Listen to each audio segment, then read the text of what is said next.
Orang itu tidak pernah tahu. Kadang-kadang Allah itu kita tidak pernah tahu. Nanti kan boleh dibahasakan, kita tidak pernah tahu cara berpikir Tuhan.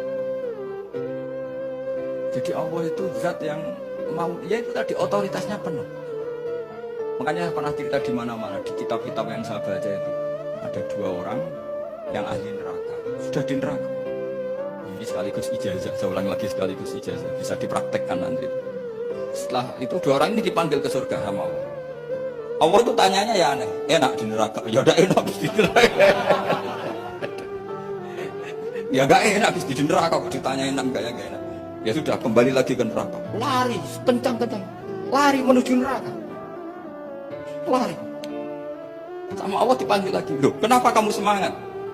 Ya Allah, saya ini kapok, saya ini trauma. Dulu ketika engkau perintah, saya ini lelet sekali. Disuruh sholat lelet, disuruh zakat lelet. Maka ini dengan perintah saya semangat supaya nggak ngulang kesalahan yang sama. Akhirnya sama dipanggil, ya udah di surga aja, di surga. Karena semangat lari menuju neraka. Maka ini ijazah nanti kalau di mahsyar ya, kamu dipanggil, ayo masuk neraka, harus apa? Semangat, semangat. Harus semangat. Oke, mesti semangat. Lah repotnya kalau nggak dipanggil lagi. Akhirnya barokahnya semangat itu dia bisa. Kita tidak pernah tahu cara berpikir Tuhan. Nanti kan boleh dibahasakan seperti itu. Yang satu, ayo kembali lagi ke neraka. Tolah gitu. Jalan oleh lagi. Tapi itu nggak semangat oleh lagi. Terus ditanya sama, kenapa kamu tolah gitu? Saya tidak pernah ngira ya Allah ketika engkau panggil di surga kemudian engkau kembalikan lagi ke ya sudah kamu di surga saja, barokahnya husnuzon.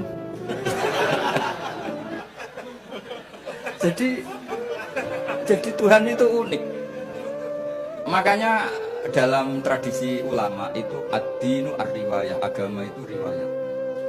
Sebagian diredaksikan inna hadzal ilma dinun fanzuru amman ta'khuduna dinakum. Agama ini, ilmu ini agama, maka lihat riwayatnya. Karena kita tidak pernah tahu cara berpikir Tuhan. Kita harus mengikuti riwayat yang diutarakan Rasulullah SAW. Karena kita tidak pernah tahu.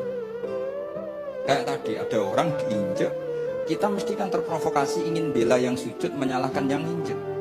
Tapi ketika yang sujud mencatut nama Tuhan, Allah tidak akan memaafkan kamu. Itu Tuhan tersinggung karena sifatnya direduksi satu, diambil satu, disembunyikan satu. Berarti kan dia begini mungkin malah Allah maklumi. Saya tidak akan maafkan kamu. Enggak apa-apa Allah, kan saya. Kan tidak mencatat namanya Allah. Selama hidup saya tidak akan maafkan kamu. Allah nggak akan tersinggung. Karena dia sebagai manusia tentu punya dendam, punya rasa mangkel, punya emosi. Tapi kalau ketika bilang Allah tidak akan maafkan kamu, berarti dia mencatut statusnya Allah. Dan Allah disifatkan hanya satu dari sifatnya Allah, yaitu hanya sifat menyiksa. Padahal Allah punya sifat memaafkan.